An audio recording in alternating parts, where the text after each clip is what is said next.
Have you ever walked into a room, looked at the floor and thought, whoa, this place is a disaster? Toys everywhere, blankets on the floor, dolls tucked into strange little corners, blocks piled up in what looks like absolute chaos. And your first instinct? Tidied it up. But what if I told you, sometimes when we tidy up, we're actually interrupting something really important?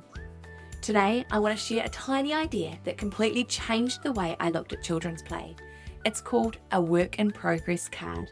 And honestly, it might be one of the simplest tools that you can use to protect your child's creativity, their ideas, and even prevent some of those big meltdowns we've seen before. Hello, welcome back to Demystifying Child's Play. I'm Ruth, and if you're new here, this is the podcast where we unpack the science and magic behind children's play so parenting young children can feel less confusing and a lot more joyful. Now, I want to start by painting a picture. Imagine you're about to cook dinner. You've chosen the recipe, you've found all the ingredients, you've chopped all the vegetables, you're nearly ready to start cooking. But before you turn the oven on, you have to quickly run off and do something else.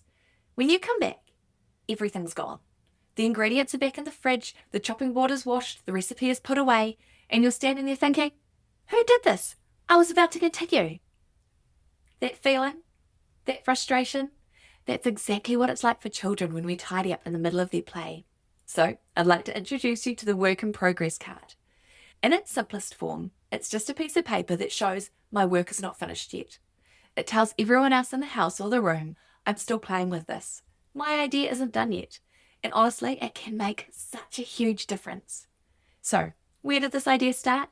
For me, it started when I was a classroom teacher. Every child in my class had one work in progress card. Now, imagine a class full of kids. Yes, it could look a bit chaotic at times, but the rule was simple. If a child was building something or playing with something and they hadn't finished yet, they could place their work in progress card on it.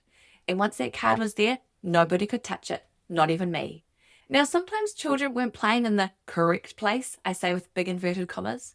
They might be building right in the middle of the mat space or spread across the table where we're about to do a science experiment. But even then, I wouldn't move it. Instead, I'd go to the child and say, hey, we need that space really soon. Can we move your project somewhere safer so you can keep working on it later? Would you like some help moving it, or would you like to do it on your own? And 9 times out of 10, they'll move it themselves. The important thing was this: their play was respected. And for me, after using the strategy for over 10 years, both with classes and with my own kids, I can say it has stood the test of time and it's a keeper in the toolkit of my strategies. Now, as you may guess, at the beginning, it took a little time for everyone to understand the system. But once they did, something truly beautiful happened. Children started respecting each other's work. You could see the joy and pride they felt in their creations.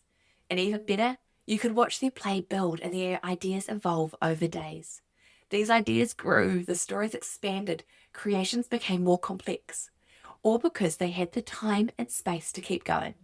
So fast forward to having my own children. I've been parenting for 5 years now, which still seems wild to say. When my eldest was around 2, maybe 2.5, I introduced him to the work in progress cards at home. Now, obviously, a 2-year-old understands it very differently to a 5-year-old, but as he grew, his understanding grew too. Now, as I said, he's just about to turn 5 and he absolutely knows how it works. And my now 2.5-year-old, he understands it as well because he's seen it his whole life. Okay, so how does it look in our house? Let's say the Duplo is out and my son is busy building. Then dinner time comes. Instead of packing it away, he puts his work in progress card on it. That means I'm coming back to this later. After dinner, he goes and keeps playing. Then maybe bath time comes. The card goes back on again and the play continues the next day. I'm guessing if you've got this far and you're listening, you're probably nodding along because you've probably seen the meltdown that happens when something gets tidied that wasn't meant to. I actually saw a video very recently that really annoyed me. A mum walked into her daughter's room and saw what she thought was a huge mess. Dolls everywhere, blankets everywhere, clothes on the floor. But if you looked closely, the child had tucked all the dolls into beds around the room. She was putting them to sleep. The mum even said that this mess was all because of the play, the girl putting the dolls to sleep. And if you know anything about play schemas, this is actually a really common one. It's a crossover between the enclosure and developing schemas. Children naturally repeat these urges while their brains are making important connections. So, the mum knew the girl was putting dolls to bed. She saw this mess. What did she do? She tidied the whole room while her daughter was at preschool. When the little girl came home, the mum proudly said, "Look, I cleaned your room." And the daughter immediately said, "No, it's all wrong."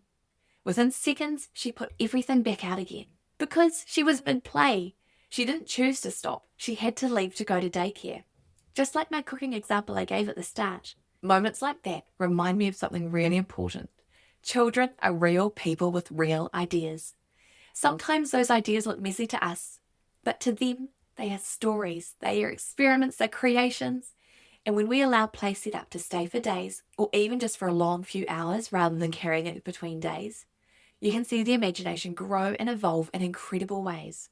Now, if you want to try work in progress cards at home, there are a few things to help them work well. I have 3 rules for the work in progress cards. Rule number 1, each child gets 1 card and only 1 card. Otherwise, your whole house would end up with half-finished projects.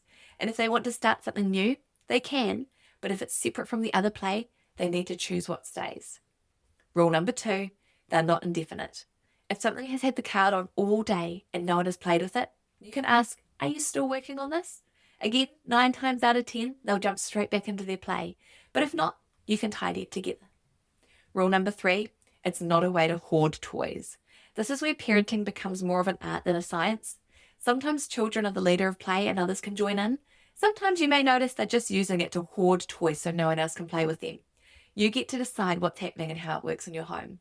And then that's it. That's the idea of work in progress cards. On the outside, it looks like a tiny piece of paper that simply says, "My work is not finished." What it really is saying is, my ideas matter, my play matters, my thinking isn't done yet. If you decide to try this at home, I would absolutely love to see it in action. You can tag me using @play_schemers and share how it works for you and your family. And if you'd like a template of the card, let me know. Although honestly, my son usually just grabs a scrap of paper and writes on "not finished." Simple, effective, and works beautifully. Next week, I'm going to be popping here to give you an encouragement, because parenting is a lot, and I know with all the conversations I've been having recently, I know it's something we don't hear enough. So tune in again next week, and maybe even listen on repeat. Okay, I will see you next time, and remember, today is a great day to play.